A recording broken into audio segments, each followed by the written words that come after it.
Hey guys, welcome back to another video. Today we are covering part 2 of chapter 9. I've already released part 1, and in part 1 we talked about the implications of a fixed exchange rate regime and how it is represented on a central bank's balance sheet. And in part 2, it is quite a full chapter, so I wanted to split it up because in part 2 we're changing gears and we're now focusing on how those pegs will break. So part 1 we talked about how a central bank is able to really buff up its strength in order to support a fixed exchange rate regime by raising its backing ratio, so reserves divided by the money supply, and that process is through sterilization and issuing sterilization bonds.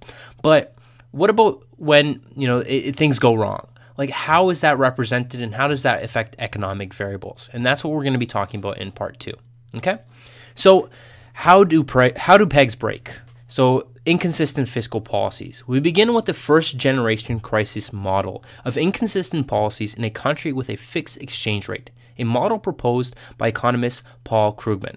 In this model, the government is running a persistent deficit, represented by DEF, because of insufficient tax revenue, and the government's situation is so dire it is unable to borrow from any creditor. It turns to the central bank for financing, a situation referred to as fiscal dominance. And so we've talked about this in previous videos where we talked about how some governments, especially in emerging markets, who struggle to really borrow from the international capital market space, convince the central bank to print out a lot of money and give them that money in order for them to finance that. Unfortunately, that's essentially an inflation tax, because what happens is that as you print out more and more and more money to finance those expenditures, you're increasing the money supply by a constant and such a large rate that inflation takes hold, and eventually you have hyperinflation, right? And so this was what's represented in the first generation crisis model.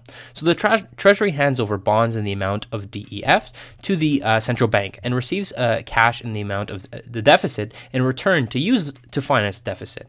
Thus, domestic credit increases by that deficit in every period. For simplicity, let's assume B is increasing by 10% every period. So the government has to increase domestic credit, so the money supply increases by 10% every single period, every single quarter or a year, whatever we want to focus on, due to it financing its deficit, which represents that 10% increase. So looking at the central bank's balance sheet graph, an increase of 10% in B results in an opposite 10% decline in reserves. So in order to maintain that fixed money supply, in order for the peg to hold, because again, as we talked about, if the peg does hold, then the money supply has to remain constant and fixed at a certain level in order for the domestic interest rate to equal the foreign interest rate, right? If that money supply changes, then that increase in money supply, shifts the MS line to the right, and the equilibrium exchange rate in the money market would be lower, right? And that would break the peg. So the central bank, in a scenario where domestic credit increases,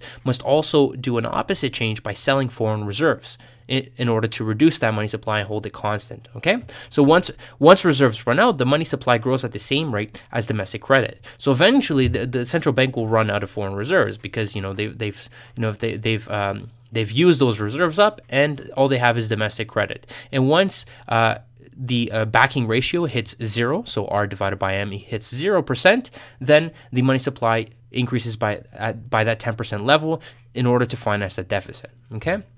So there are two cases, right? So we have the myopic case. So in this scenario, imagine a scenario where the money supply unexpectedly increases by a fixed amount and investors are myopic and don't see the crisis coming, right? So they are very short-sighted and they don't look ahead too far. So for simplicity, we start at M equals P equals E, which is 1, right? So that is the exchange rate. And at all times, we assume that the foreign price level will be 1. Starting at time 1, domestic credit is less than the money supply with reserves positive. So the composition of the money supply, there's domestic credit, and they also have some reserves.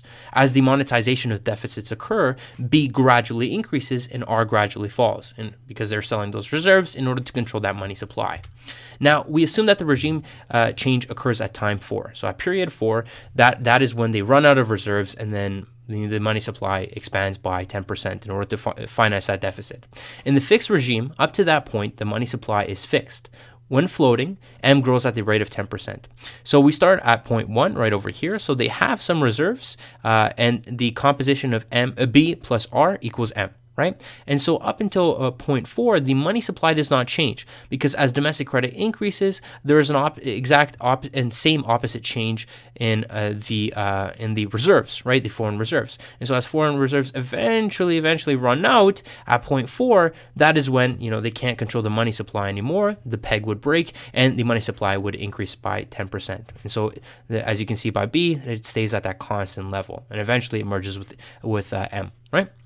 So looking at the nominal interest rate and price level, so looking at the price level here, prices are flexible, and the monetary model tells us that until time 4, the price is fixed. Then it grows by 10%, thus inflation rises by 10%. So as in the money, domestic credit, and reserves illustration over here, up until time 4, the peg is fixed, right? It's credible, it's working, but once they run out of reserves, then the money supply expands, right? And so looking at the Fisher equation, as the money supply expands, that results in inflation, right? So inflation increases by 10%. But there's also a sudden jump because it's catching up with that expansion in domestic credit. So there's actually a jump at point 4 where the price level jumps from, it's a fixed level at 1 up to a higher level. Now, focusing on the nominal interest rate, the Fisher equation tells us that an increase in the inflation rate causes a 1-for-1 increase in the home interest rate. So at time 4, that huge jump from 5% to 15%, that difference of 10%, is represented by that 10% increase in the money supply at a constant level. So at that time 4, so at point 4, when the fixed exchange rate falls, the price level jumps. There's a discontinuous jump in the price level, and there's a discontinuous jump in the interest rate as it jumps to 15% from 5. An increase in home interest rate lowers the real money balance because the money demand function is decreasing. Thus, MP falls discontinuously as we change from fixed to floating. The result is that the exchange rate jumps discontinuously at time 4 and increases beyond by 10%. So not only does the price level increase, but remember, in this scenario, we're assuming that they're transitioning from a fixed to a floating regime. Well, when they transition to that floating regime, there's a significant jump, and then the exchange rate increases by 10%. So E continues to increase by 10% as they continue to expand the money supply post period 4. Okay, now moving beyond the myopic case, that's not really a realistic assumption. The forward-looking case, in this scenario, the government is monetizing its deficit and it tries to conceal the problem. But suppose people see domestic credit rising and reserves falling. Intelligent investors will realize that the peg is weak, so they will look into the future and realize that, hey, at period 4, this is going to happen. So I need to get out now so that I'm not caught into that. So all investors will want to dump pesos at the same time. When investors sell all their holdings of a particular currency, it is known as a speculative attack. When this occurs, the economy must immediately switch to a floating regime. So in the forward-looking case, in the myopic case, we talked about how at period 4 that transition is made. In the forward-looking case, the radical movement occurs at time 2, when speculators all want to dump pesos or go short. This model explains why fixed exchange rates sometimes witness a sudden collapse rather than a long, lingering death. And we talked about in previous videos how confidence is key to a fixed exchange rate. It's not about the paper. It's about the confidence. The moment that investors are fear, they will sell, right? They'll get out as fast as possible. And so they will force reserves to 0 in period 2. So what happens is investors would like to transfer, to convert the domestic currency into foreign currency, and so they'll be selling their domestic currency, and the central bank will have to of course give them their foreign currency. And so as they keep giving that foreign currency, eventually they'll run out, and so they can't even convert their currency anymore. And so actually reserves drains at period 2. So instead of that slow lingering death where reserves kind of continue to drop until period 4, in period 2, everyone wants to cash out, get the hell out of there. Like, we don't want to be there when the crisis occurs. And so they force the reserves down to 0 in period 2. And so that's what happens, right? And so that transition that we talked about in the myopic case occurs at period 2 instead of 4. And so there's a much more dramatic shift, right? And so we can see that over here with the money, domestic, and reserves diagram. So the money supply is fixed at this level. Domestic credit is at this level. So that difference, but the money supply contracts as reserves are completely drained. So domestic credit is still at that point, period 2 level, as in the myopic case. But now the money supply falls because people want to convert their domestic currency into reserves. So the government is selling their reserves, reducing the money supply, but eventually they run out of reserves, right? And for the nominal interest rate, that transition, so that talking about the Fisher equation, and similar to the myopic case, that jump occurs at the period 2, where from the fixed interest rate of 5%, it jumps by 10% to 15% in order to represent that change to the floating exchange rate regime. So the switch occurs at period 2. That's very important to understand. Now, looking at the nominal interest rate, we already talked about that, and also for the price level. So for the price level, in this scenario, the price level is fixed in period 1, but once it hits period 2, there's no discontinuous jump in the price anymore, as in the myopic case. At period 2, people realize that that's going to happen, and so they quickly transition out. And so price by post period 2 increases at that 10% level. So there's no discontinuous jump at period 4, because price increases at that level, at the level which it's supposed to, right? So the first generation crisis model tells us that inconsistent fiscal policies can destroy a fixed exchange rate. Yet it is not actual fiscal policy that matters, but beliefs and expectations about future fiscal policy. What determines now a very important question is, what determines the critical levels of reserves at which the crisis occurs? What level of reserves do investors need to see in order for them to be like, oh my God, I got to get out now? Well, in the speculative attack model, the size of the sudden reserve loss, and hence timing of crisis, depends critically on market expectations about the future growth rate of domestic credit. Right? So here we have our critical backing ratio, so the ratio at which, that is the final level before investors freak out. And so that can be calculated by calculating the responsiveness of money demand multiplied by the future rate of growth. So in a previous example, the future rate of growth of domestic credit would have been 10%, and the responsiveness of money demand is a variable which would be probably provided in a question, and by multiplying those two together, we're able to calculate the critical backing ratio, right? And so at that percentage level, anything below that level, a crisis would occur, and therefore with the forward-looking case, it would occur at period 2, okay? So the ERM crisis of 1992 affected developed countries in Europe, most of which were unlikely to monetize deficits. In countries with sound economic policies, economists developed the second generation crisis model. It explains when policymaking is rational and purposeful. The essence of the model is that policymakers are not committed to the peg under all circumstances. Defending the peg is therefore a contingent commitment.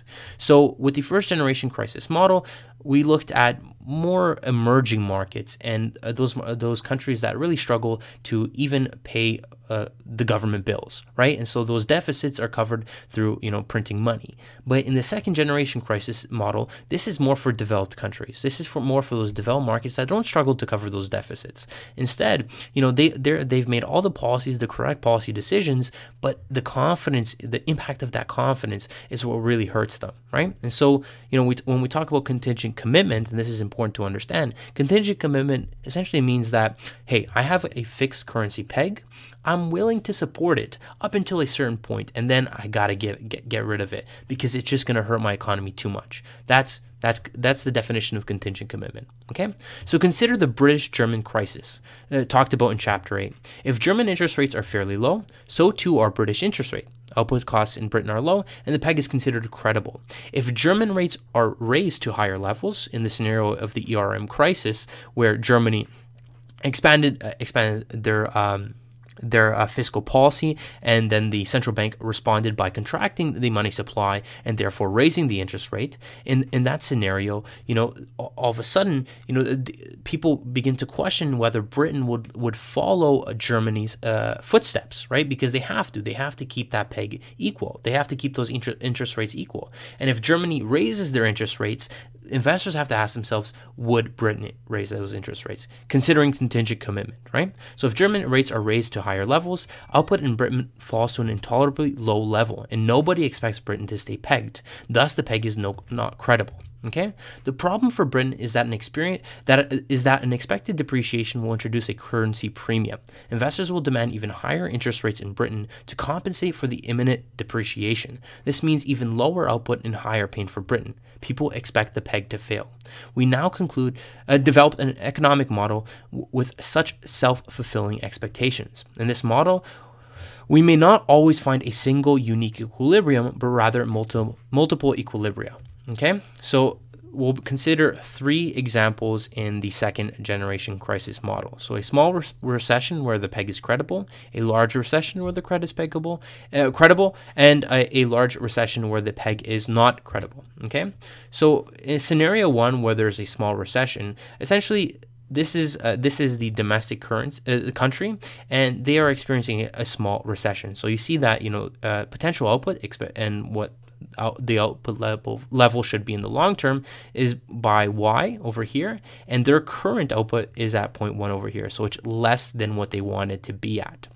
Now, remember, they are the country that's fixing to another currency. So they cannot expand their money supply or contract it. Therefore, they have no control over L. And at the same time, if the foreign interest rate, so the interest rate which supports the peg is at this level, they can't really move their IS curve either. They can't really conduct fiscal policy either, because that would deviate away from the fixed exchange rate regime, and therefore the peg would break. So what is the solution under this scenario? Well, under this scenario, either the country kind of gets used to this and they say, okay, you know what, we're not going to conduct any policy and we're just going to accept this small recession and kind of get through it, or they can negotiate with the larger country and say, hey, you know what, like we need a little bit of help. Can you maybe raise that so that we can expand? Can you raise the equivalent interest rate so that we can shift the IS curve a little right? Or can you lower it so that maybe we can expand we can shift the LM curve right as well? So there's a little bit of a negotiation there. Again, whether countries are willing to do that or not is another big question.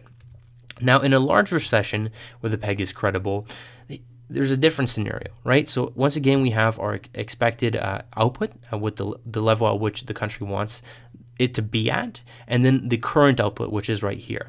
Now, in this scenario, there's an adverse demand shock which shifts the IS curve to the right. So from IS1 to IS2 over here, so it shifts it in to the left. Then the country has to shift the LM curve to the left in order to keep the interest rate at the same level. Now, shifting the LM curve to the left essentially means they have to contract the money supply. That will also hurt the economy further, and so that pushes the output even further down, right? And so in this scenario, there's a large recession. Even though, they could, if they were to drop the peg, they could simply respond by expansionary policy, and it wouldn't result in such a recession. But in order to maintain the peg, they would have to follow this and keep it at this level, and therefore suffer a large recession. Now, in a scenario where there is a large recession, but people believe that the country won't accept that recession and decide that they need to increase that currency premium, so they add a little bit more to the interest rate, well, then the equivalent interest rate increases from I1 to I3. And so at this level, the domestic country, which is pegging its currency to a foreign country, must increase the equivalent interest rate at a significantly higher level, therefore pushing output even further lower. So in this scenario, and really what happened in the ERM crisis of 1992 between Germany and Britain, what happened is that, again, Germany raised rates. So the rates increased by a significant level. And to equate those rates, Britain would have to really take on some policy which would limit economic performance. And investors didn't believe that the government was capable of doing that. They believed that Britain was they were too focused on their own performance to really say, okay, you know what, like they're going to bite the bullet and suffer that, right? So not only did that, the increase in the interest rate due to Germany raise the equivalent interest rate, but an additional currency premium was added to that to raise it even further up, really pushing it to an unrealistic level, and therefore the peg breaking, which happened in that scenario, right?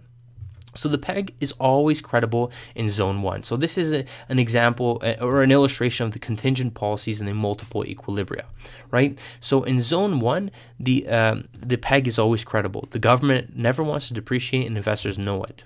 The peg is always non-credible in zone 3. The government always wants to depreciate and investors know it.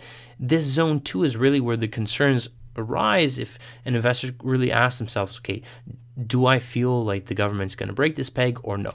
Right? So that's really important. So zone 2 is the gray area. If investors believe the peg is credible, costs are low and the peg will hold. If investors believe the peg is non-credible, costs are high and the peg will break.